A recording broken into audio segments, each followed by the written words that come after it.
Hey everyone, welcome. Let's see, can you see me?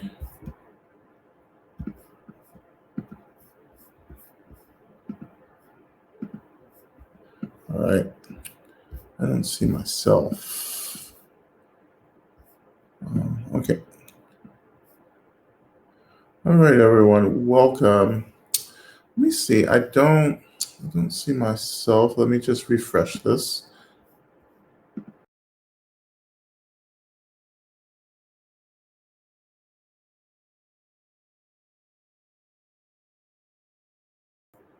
All right, there we go. All right, you probably could see me. I couldn't see myself though. So anyway, welcome everyone. Let's see. Welcome everyone to the space. Um, and yeah, can you everyone see me? Okay, so great. So you can see me. Let's go ahead and start adding any prayer requests and aspirations to begin with. Welcome to anyone who's new to the space. So good to have you here. This is our guided practice around medicine Buddha. We don't need anything, any text or anything. This is something that I guide us through. We start with any prayer requests, aspirations that we're holding, and the prayer requests for ourselves, for those around us, for loved ones, for the world, whatever feels appropriate. You don't always have to have you don't always have to post something, but as we begin the practice, it's really important that you just have that what you need really, in the forefront of your mind as we begin the practice. And prayer is, again, really important. Just in my practice and what I do, I think if you want to get free, you have to learn to pray. You have to be a prayerful person.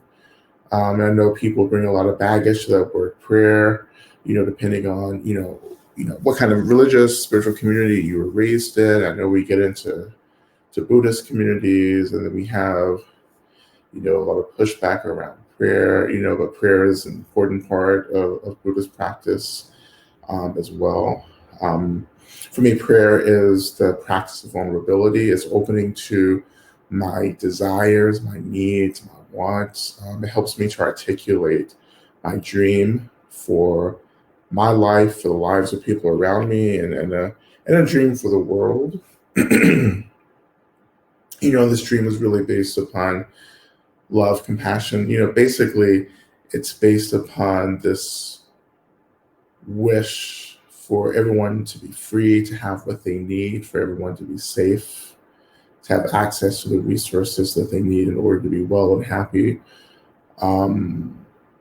It's a wish for sustainability, right? So that we can actually live in union with the phenomenal world instead of trying to dominate the phenomenal world. And particularly, I think about the environment, I think about other people, and other groups that we're trying to dominate. But how do we learn to live, in a relationship where we're not depleting people and resources around us, but we're learning to use and to offer back to relationships, to the phenomenal world, to the environment, the land, instead of always taking. And having what we need also means that we have the capability to grieve, to do mourning, right? To touch into our sadness, to touch into the sadness of the world, to see it, to experience it, to let it go. I hope some of you were able to join us last night for my dialogue with my, just like my good friend, Sonia Renee. And we really talked about how love and the disruption of love and why love is necessary and needed.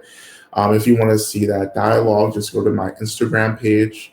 It should be accessible. I think even if you don't have an Instagram account, I'm not for sure.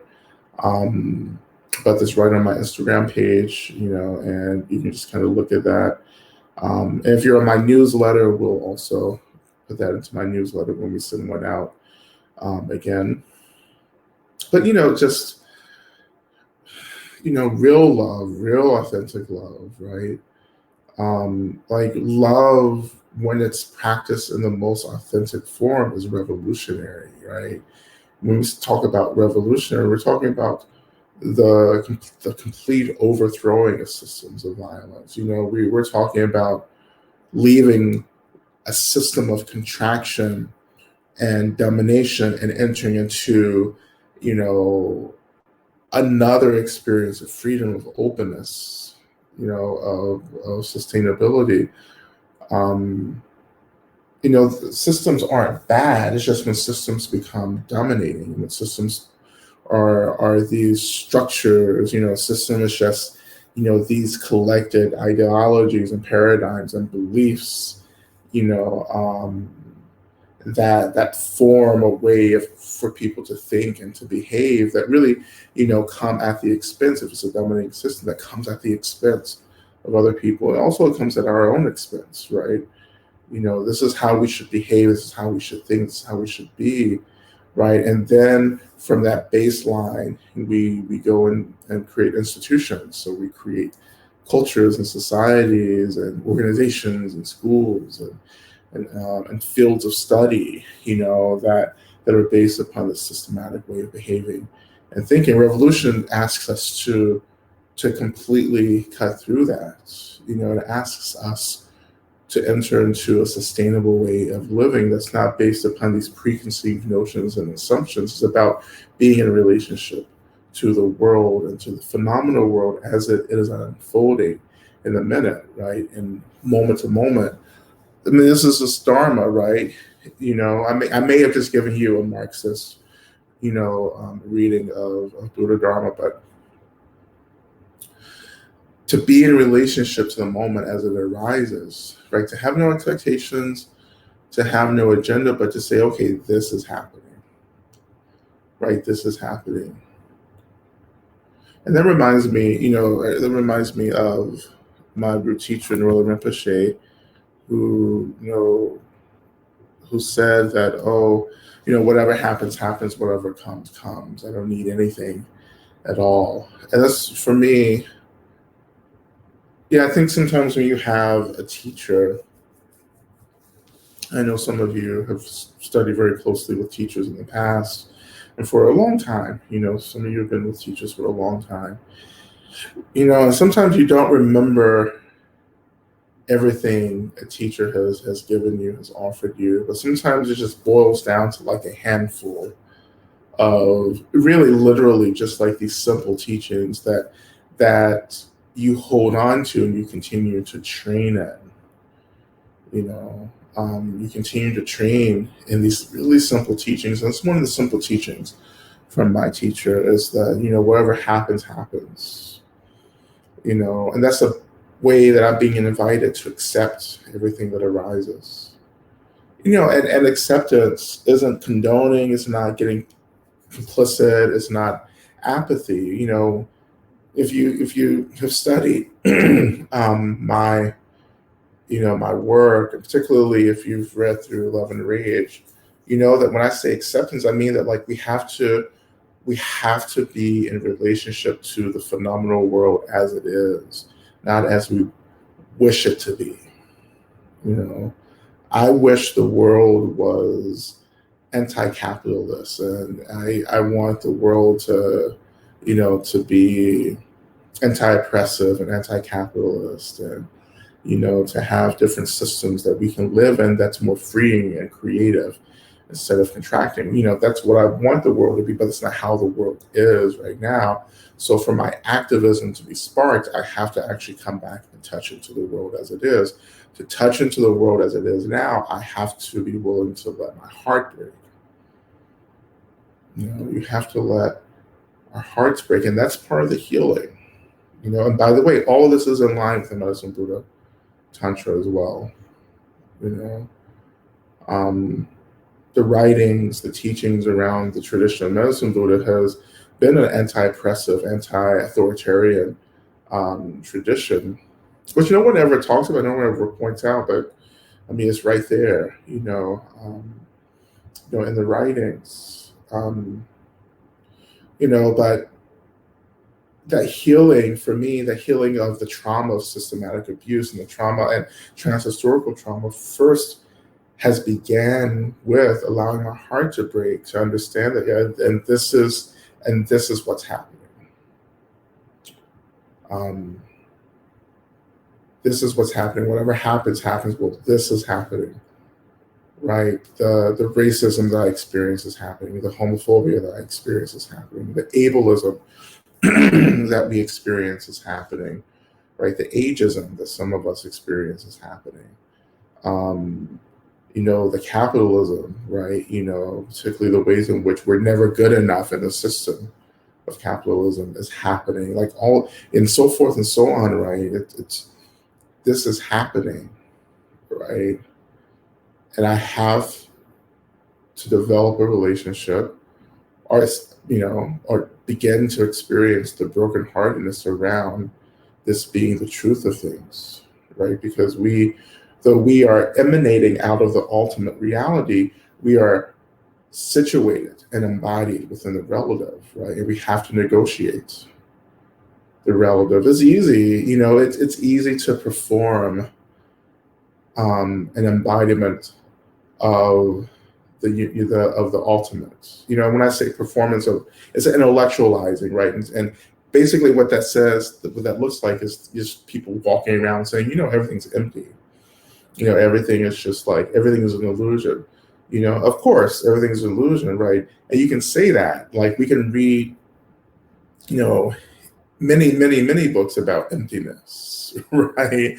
And the ultimate, I love, as I love the Heart Sutra, and but while I can say that the nature of all phenomena reality is empty, including all the systems that I struggle with, including identity, the only way for me to experience the ultimate is to first move through and embody the relative, right? I have to show up to the relative world and be here in the relative world and experience the relative world.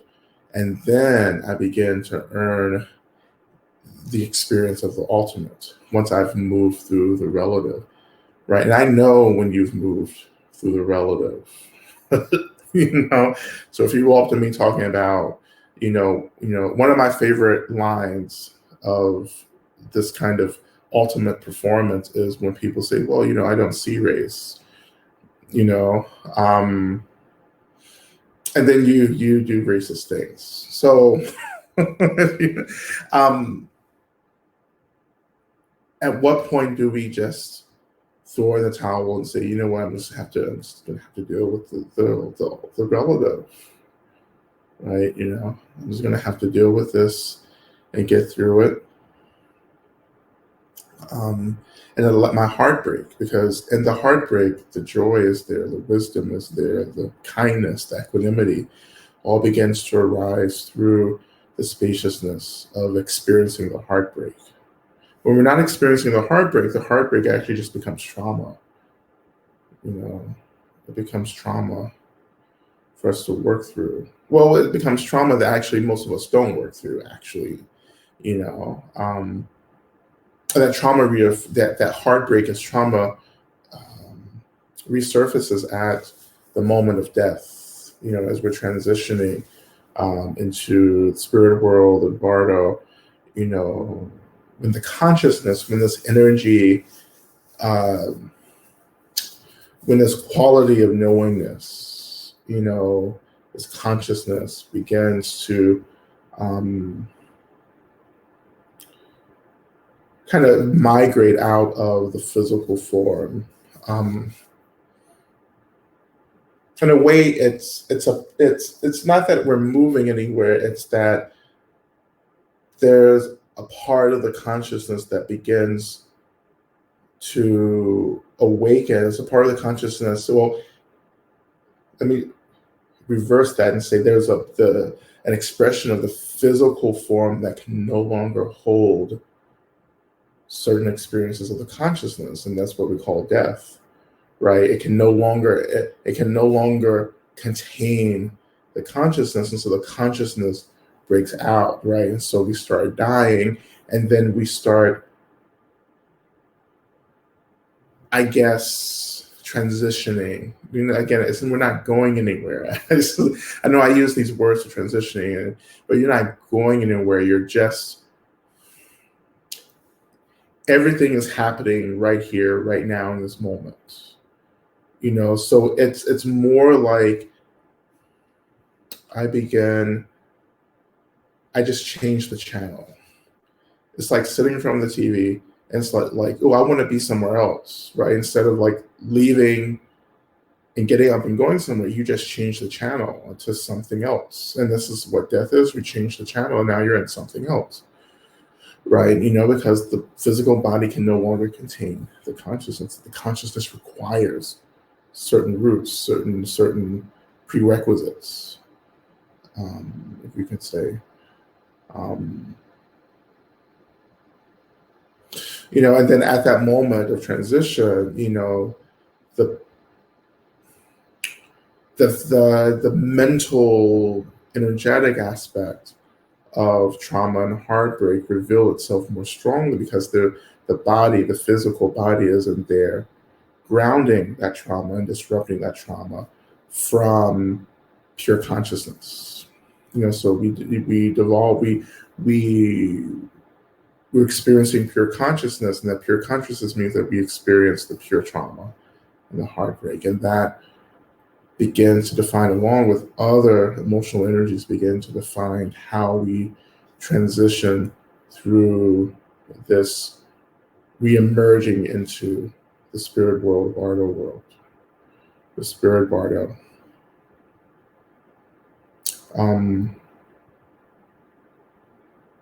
So it behooves us to do as much work on the heartbreak as possible, but it also behooves us not to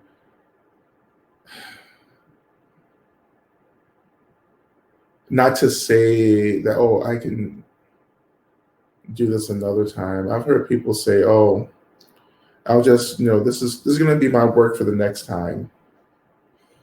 I wouldn't say that.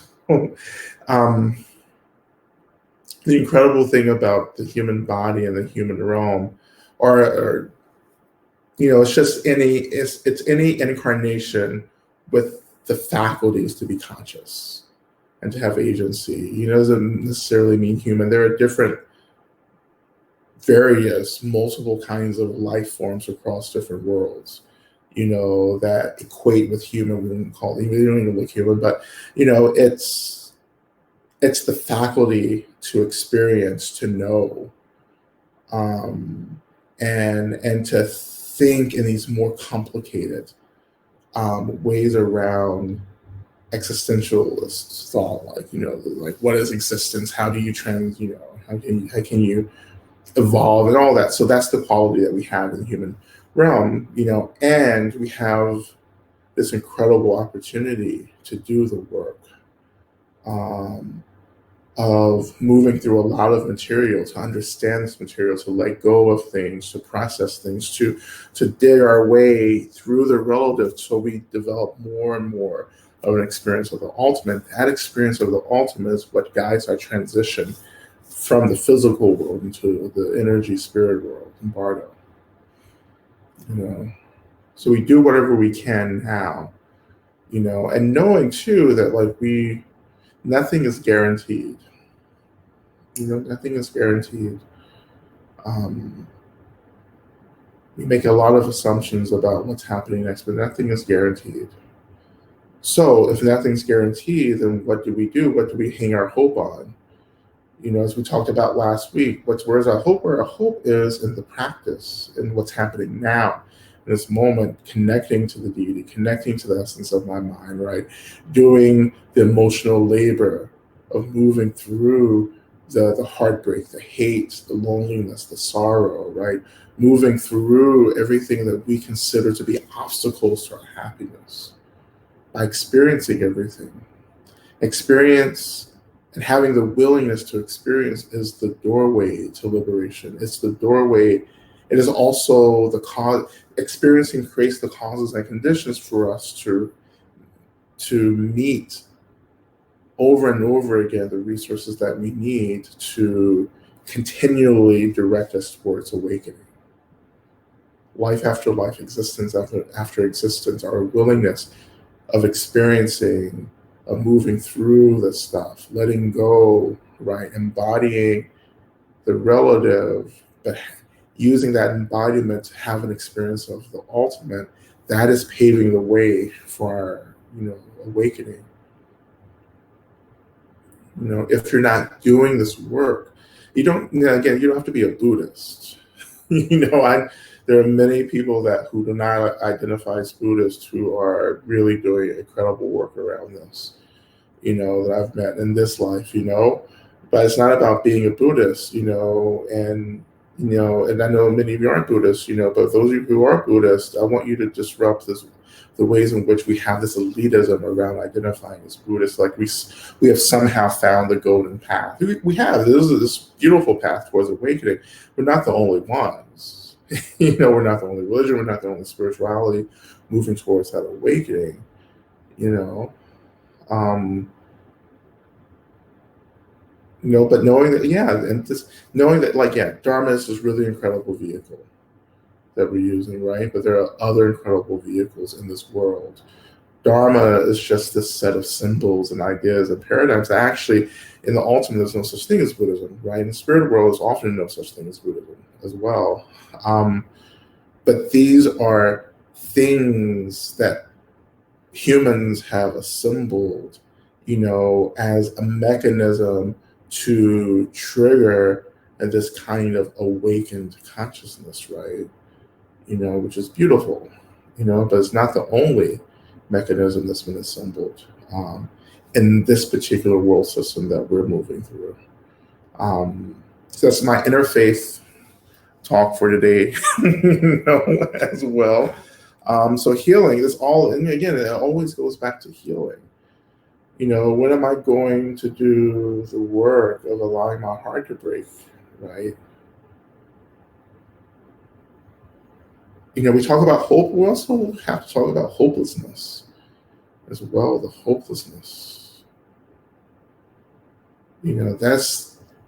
I just. Buddhists get so concerned about how distracting hope is. Well, that's not the issue. Hopelessness is the issue for me and for the people that I come from, for my people, right? From my communities. It's like, how do we actually move through the hopelessness that many of us embody day to day, where there's no energy to move forward, to try to do something different, right? And I've been there. I've been in hopelessness. I've been in utter hopelessness. And that hopelessness turned my attention into into liberatory practices, one of which was Buddhism and meditation, right?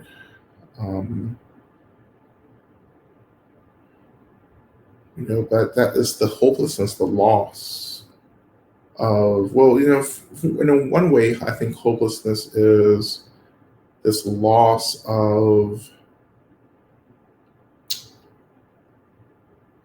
understanding of impermanence too,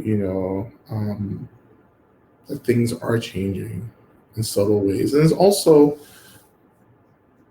the lack of belief that there's more than this world at the same time, which we understand through Buddhism too and other paths as well, but that there's more than this, right? And many of us, the many, many beings who are swallowed by the hopelessness, and that's a tough almost impossible place to be swallowed by something like that. And then we're led to make certain decisions from that place of being hopeless, experiencing hopelessness. Again, I always want to say this: hopelessness is an experience. No matter how real it is, everything is just an experience. No matter how deep and dark the darkness is, it's just an experience. Even though it's hard to say that in the experience itself. And I just want to always in my practice, we have to, in our practice, in our morning, and I know I've told some of you this, but I'm in the process of developing a 6 month, it may be 5 months, but at least a 5 month course on mourning, on grieving, hopefully starting this summer, where we're going to be really, I'll be introducing a lot of new practices for folks to really systematically work through the grief. And I think as we move through into the spring and then getting into the summer, I think that the grief is going to be heavy for us, no matter how many vaccines people have, and no matter like what opens up for us again. I think the grief will prevent many of us, the grief as trauma will prevent us from really, getting back into our lives. But, in any case, I wanted to say is that we have to grieve those of us who do not survive the hopelessness. We have to grieve those who don't survive the hopelessness. And the thing that I appreciate about the teachings of Buddha Dharma is the hope, right? The hope that we're given to understanding that, we're moving through things from existence to existence. And so it may be dark in this one, but it may not be dark in the next. And also we have this incredible opportunity to impact, to support beings moving through darkness. I have found that my practice, when beings are disembodied as consciousness or spirits and part of spirit world, it becomes even more impactful. My practice becomes even more powerful, because consciousness is energy. It's an energy that's aware, and we have this incredible opportunity to influence, to impact energy, So this is why practices like we're doing right now, with Medicine Blue, that's why this is so powerful for not just for the living, but also for the dead, particularly for those beings who are still in a spirit consciousness world, spirit world, like we have this incredible opportunity to offer light. And we have this incredible opportunity to help purify a little bit of karma, right? On behalf of some of these beings.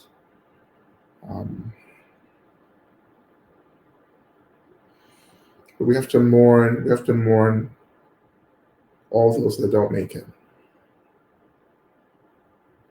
And we have to remember. And it's not about getting lost in the heartbreak. It's about acknowledging the heartbreak and then beginning to pray and practice and act to continue to support those beings that we've lost. And lost is like not really a good word either. Like nothing's lost in Dharma.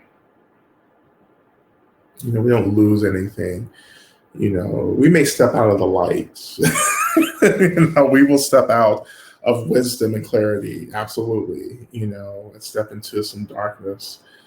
But that darkness is just ignorance, it's delusion, but that's not a permanent. There's nothing permanent in Dharma. There's nothing that's permanent. Even though I've heard some really high-end teachings, from some really like gifted scholars that, you kind of get wrapped up in those teachings and it just becomes this existential crisis, again, and I'm too old to have existential crisis. That was like for my 20s. And in my 40s now. I need to do something different than having those. Um, so let's start our practice, right? And so um, let's take care of some of the mourning, the grieving tonight. We're just going to call the energy of Medicine Buddha. We're going to call our benefactors. Our benefactors are going to hold us. And we're going to take a risk and allow our hearts to open and break and to be held by the energy of our benefactors and of Medicine Buddha as well. And this is healing for us. This is healing for ourselves. This is healing for those who we're practicing for.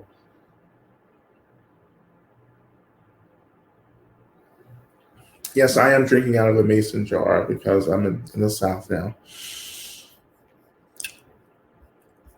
Okay, so I'm going to just come back up and start looking through and offering our prayer requests. And so let's begin our practice. Of course, we'll do some chanting and everything. And again, always just a reminder for those, if some of you split before the end, always come back and watch. Please come back and watch the recordings if they resonated with you. Please come back and watch them. So yeah, let's begin our practice. It's allowing ourselves to come into a position that feels appropriate for us to begin our practice.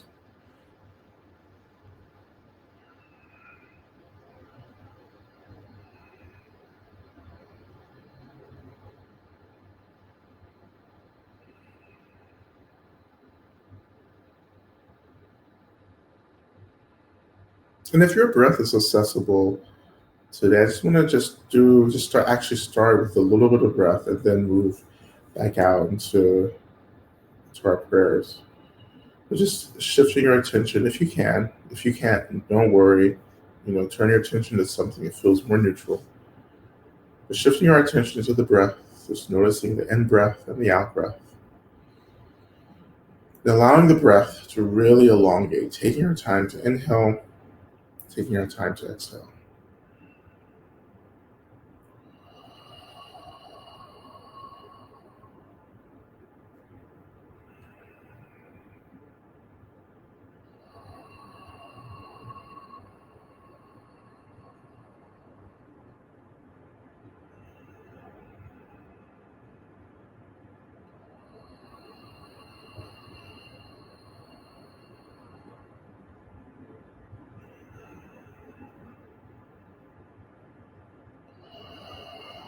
On the exhale, just releasing the tension, the tightness, wherever it feels like suffering.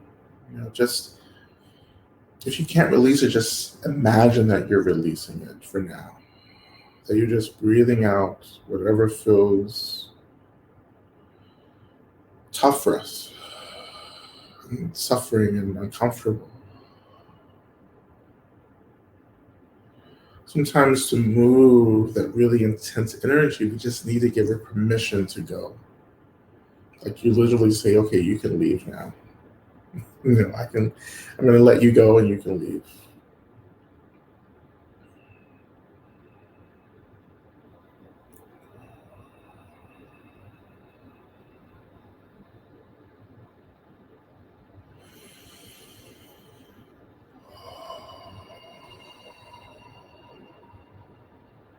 And 2 more breaths.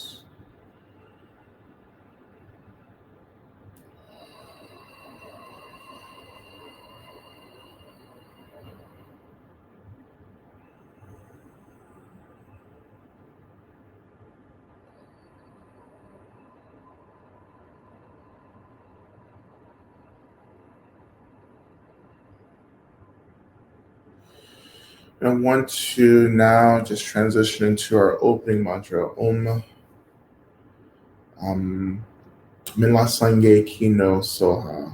Om Minla Sange Kino Soha, which means, Medicine Buddha, please think of me.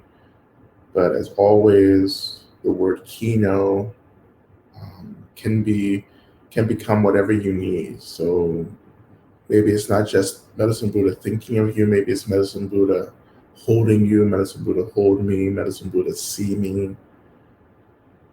What's the verb that you need tonight to feel well? Medicine Buddha, come sit with me. Medicine Buddha, come by here. Finding the verb that you need tonight and just reflecting on that as we begin our chanting. Min la sangye kino soha. Min la sangye kino soha. Min la sangye kino soha.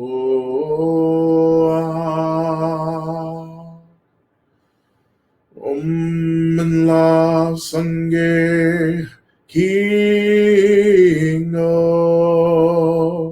soha.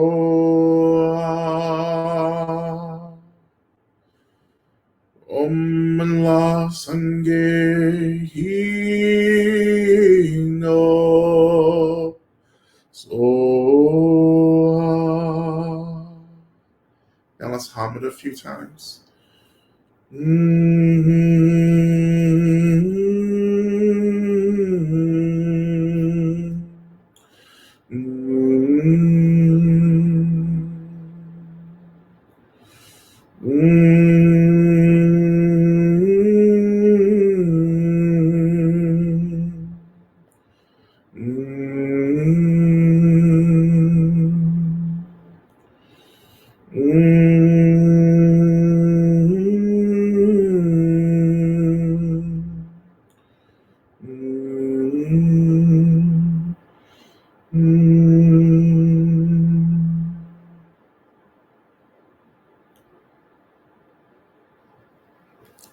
Turning our attention to the space around us, taking just a moment to notice how if the energy around you has shifted as we've called in the healing energy of Medicine Buddha or Min La Sangye, the great healer.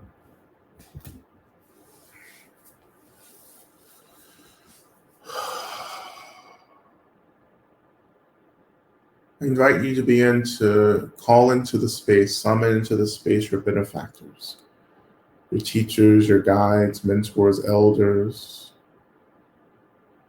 your shamans, your rabbis, your ministers, whoever is important to you, ancestors, your lineages, calling to the space the earth, calling to the space all the elements, fire, and air, and water, and spirit. Calling into the space angels and saints and bodhisattvas and dharma protectors and buddhas, bodhisattvas.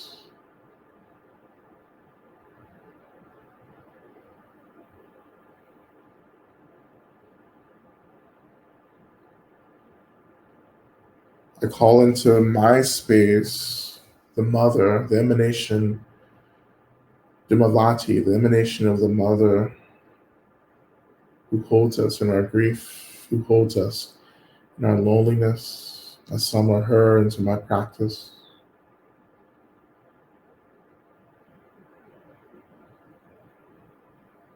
They begin to form a circle around us, this circle of benefactors. They begin to radiate the energy of care into the circle.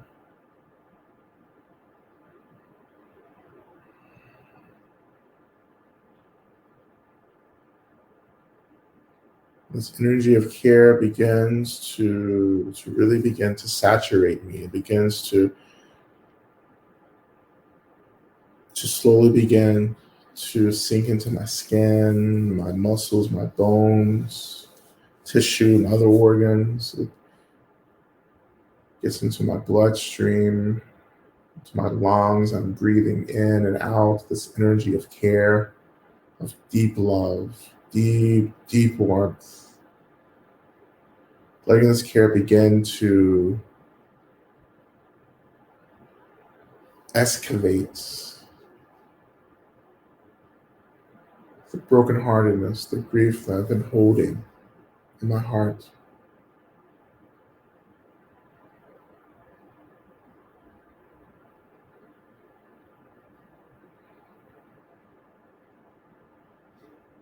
And within this energy of being cared for, in this act of being cared for, we begin to understand that this is the enlightened mind of the great healer of Medicine Buddha themselves, the great healer. We can experience Medicine Buddha in any way, not just as this deity that's traditionally seen, in the iconography is a blue Buddha sitting on a lotus. It's Medicine Buddha is much more. The great healer is an expression of who or whatever is trying to take care of us, to heal us.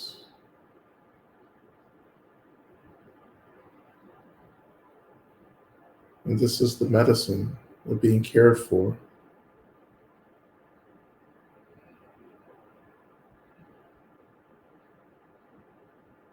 And one more time, we chant the mantra of evoking Medicine Buddha. Umminla Sangye Kino Soha. Umminla Sangye Kino Soha. Umminla Sangye Kino Soha.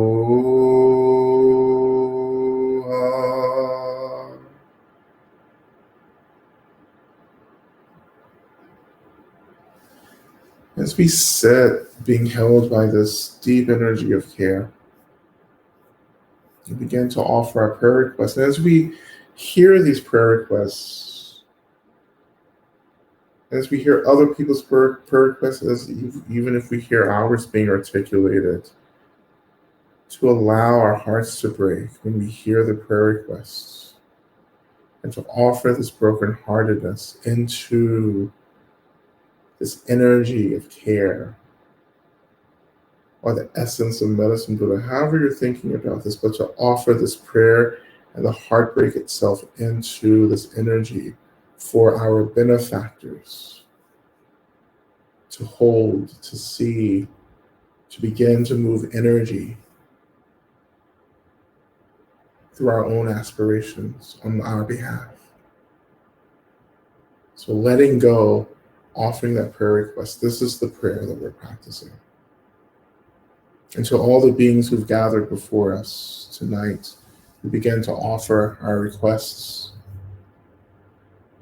For my mom, Carol, who's in the hospital right now, healing, released from mental suffering, and my friend Ellen, who passed away recently. For her journey and transition, may she receive help and love and a fortunate rebirth. For me to find the strength to evoke and maintain my protective layers. For Amani, Medicine Buddha, offer your healing. For the courage to explore and heal from trauma, for everyone who is struggling with mental health and with isolation. For myself, strength, wisdom, compassion to help my mom and others who are suffering, including myself. Ask for prayers for my son, cousins, and all who are experiencing illness and emotional sufferings. We pray for the courage to facilitate awareness and meditation sessions. Offer prayers for my dear friend Sherry and her family as they navigate the loss of her beautiful mother, Sandra, to dementia, and for Sandra's peaceful transition into her role as an ancestor. Prayers for me to be able to rest and to grieve and care for my system, for us all to choose love over institutions, for Kristen to be free of pain. And prayers for Molly, a young girl who died today. May she have a favorable rebirth in the Pure Land or wherever she needs to be. Prayers for everyone who finds themselves in abusive relationships.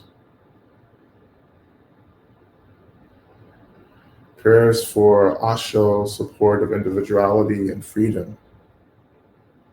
Prayers for my daughter and her emotional suffering. Prayers for my nephew and his struggle with anxiety and depression.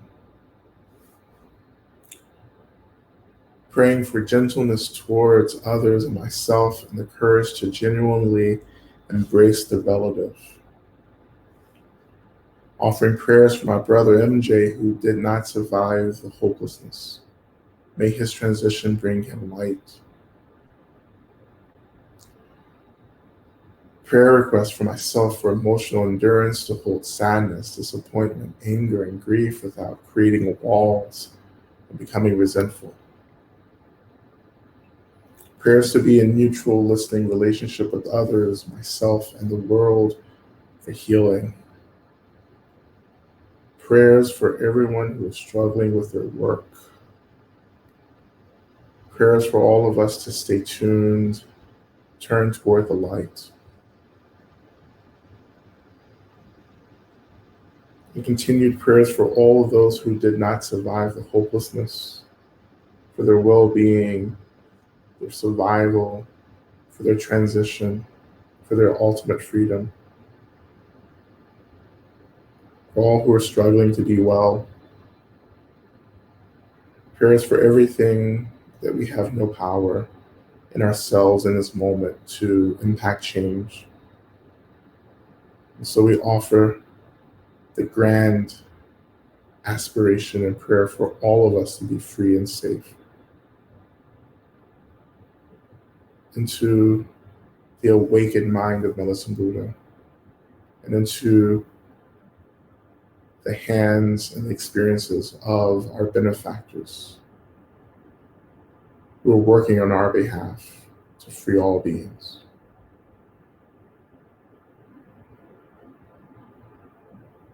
Letting ourselves be held by the care, the love of all of our benefactors of Medicine Buddha. Feeling connected, feeling grounded, feeling supported. We allow ourselves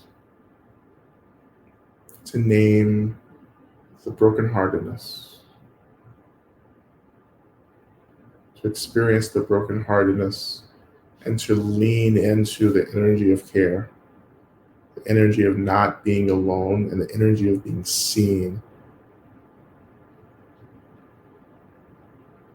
That we are not the only ones mourning, that we are members of a collective of beings who are simultaneously mourning at the same time. Just to let the energy move and to offer the brokenheartedness over and over again to our benefactors and to Medicine Buddha. We sit and we work through the practice in the same way of just feeling and offering as we move into our mantra. Teata Bekense, Bekense, Maha Bekense, Rata Sumungate Soha.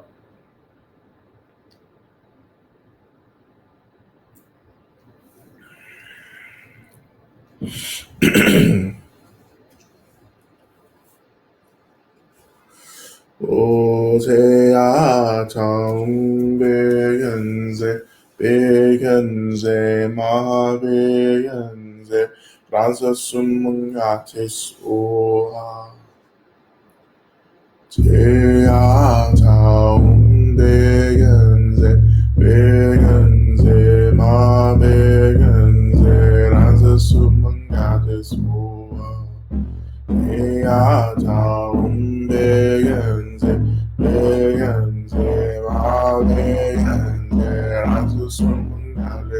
soa. Te ata umbegenze, begenze, ma begenze, raza sumungate soa. Te ata umbegenze, begenze, ma begenze, raza sumungate soa. Te ata umbegenze, begenze, ma begenze, raza sumungate soa. Teata begenze, begenze, ma begenze, raza sumungate soa.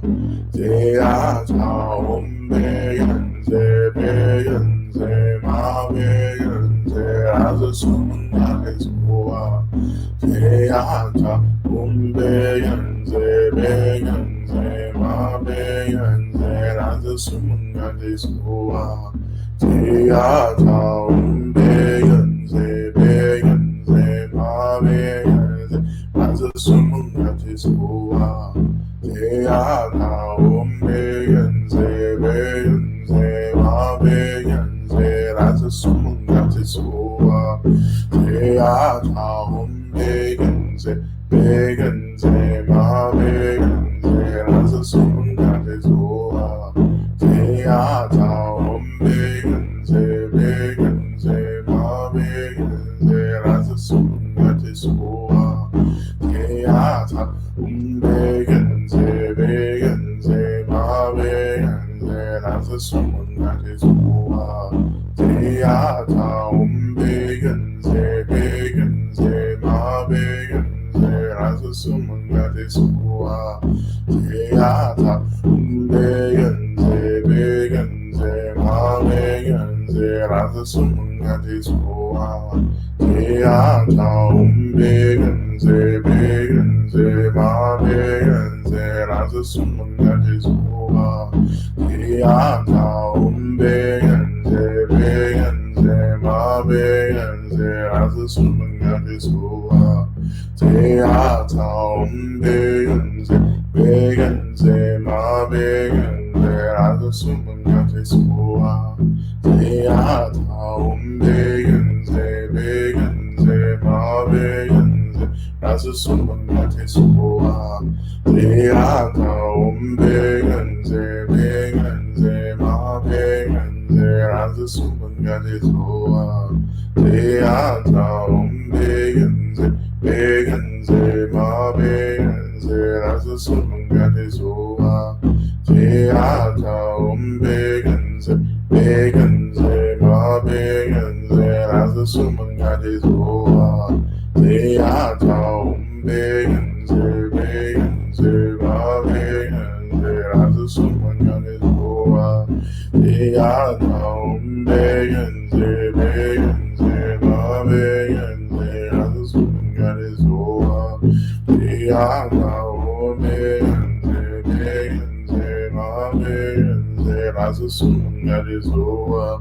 Teata begenze, begenze, ma begenze, raza sumungate soa. Teata begenze, begenze, ma begenze, raza sumungate soa.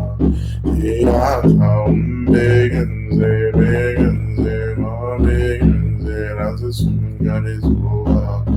Teata begenze, begenze, ma begenze, raza sumungate soa. Teata begenze, begenze, ma begenze, raza sumungate soa. Teata begenze, begenze, ma begenze, raza sumungate soa. Teata begenze, begenze, ma begenze, raza sumungate soa. Teata begenze, begenze, ma begenze, raza sumungate soa. Teata begenze, begenze, ma begenze, raza sumungate soa. Teata begenze, begenze, ma begenze, raza sumungate soa. Teata begenze, begenze, ma begenze, raza Begenze, Beata, Begenze, Begenze, Ma Begenze, Beata, Begenze, Begenze, Ma Begenze, Beata, Begenze, Begenze, Ma Begenze, Begenze, Ma Begenze, lass es Gottes Ohr. Beata, Begenze, Begenze, Ma Begenze, lass es Gottes Ohr. Beata, Begenze, Begenze, Ma Begenze, lass es Gottes Ohr. Beata, Begenze, Begenze, Ma Begenze, lass es Gottes Ohr. Beata, Begenze, Begenze, Ma Begenze, lass es Gottes Ohr. Beata, Begenze, Begenze, Ma Begenze, lass es Gottes Ohr. Beata, Begenze, Begenze, Ma Begenze, lass es Gottes Ohr. Beata, Begenze, Begenze, Ma Begenze, lass es Gottes Ohr. Beata, Begenze, Begenze, Ma Begenze, lass es Gottes Ohr. Beata, Begenze, Begenze, Ma Begenze, lass es Gottes Ohr. Beata, Begenze, Begenze, Ma Begenze,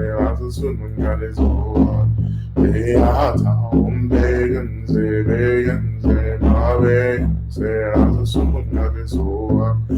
Beata, Begenze, Begenze, Ma Begenze, lass es Gottes Ohr. Beata, Begenze, Begenze, Ma Begenze, lass es Gottes Ohr. Beata, Begenze, Begenze, Ma Begenze, lass es Gottes Ohr. Beata, Begenze, Begenze, Ma Begenze, lass es Gottes Ohr. Beata, Begenze, Begenze, Ma Begenze, lass es Gottes Ohr. Beata, Begenze, Begenze, Ma Begenze, lass es Gottes Ohr. Beata, Begenze, Begenze, Ma Begenze, lass es Gottes Ohr. Beata, Begenze, Begenze, Ma Begenze, lass es Gottes Ohr. Beata, Begenze, Begenze, Ma Begenze, lass es Gottes Ohr.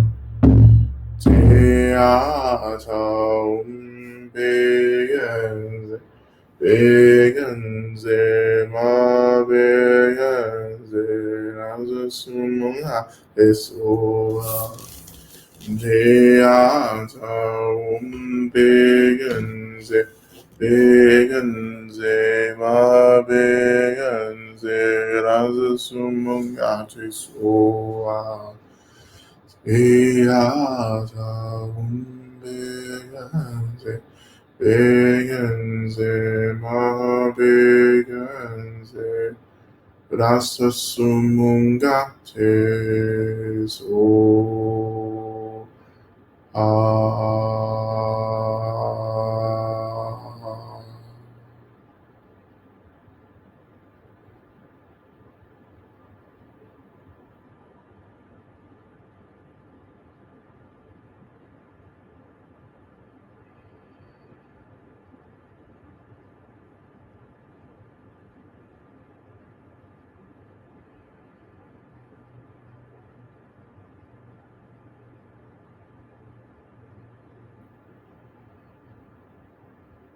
And turning our attention back to our circle of benefactors, we thank them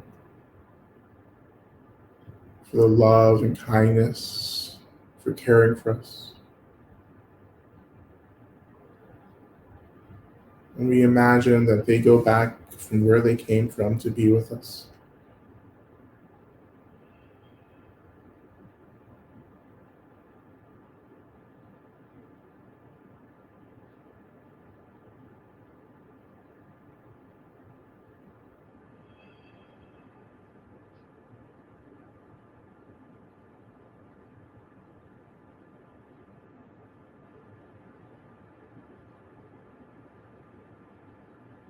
Turn our attention now into our final closing prayers. Shanti Deva's prayer, which you find in the chat box here.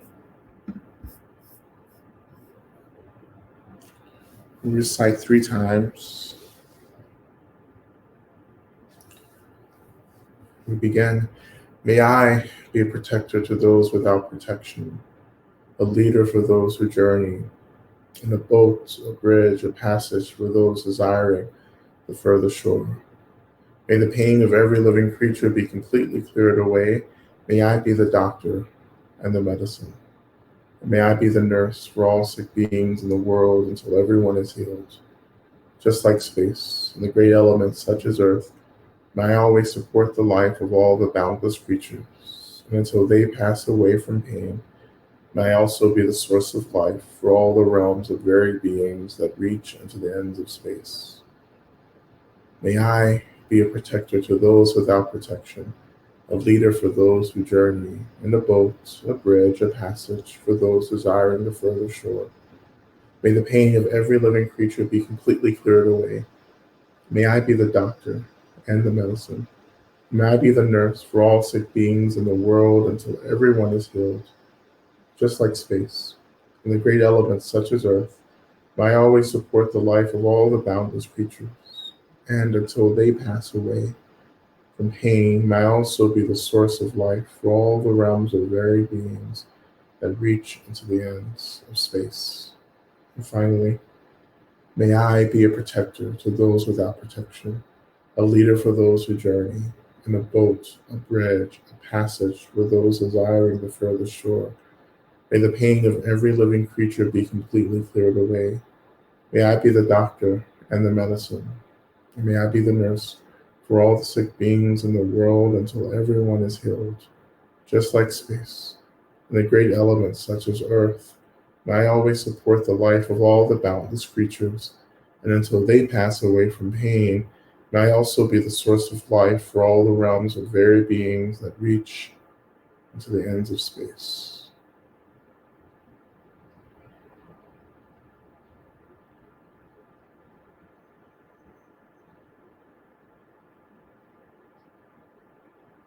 May all of our aspirations come to pass. May we all be free from all the cycles of suffering. And may we disrupt and break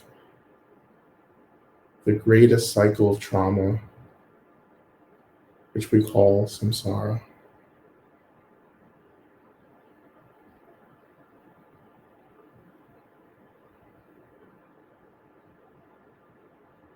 Thank you all so much for your practice tonight.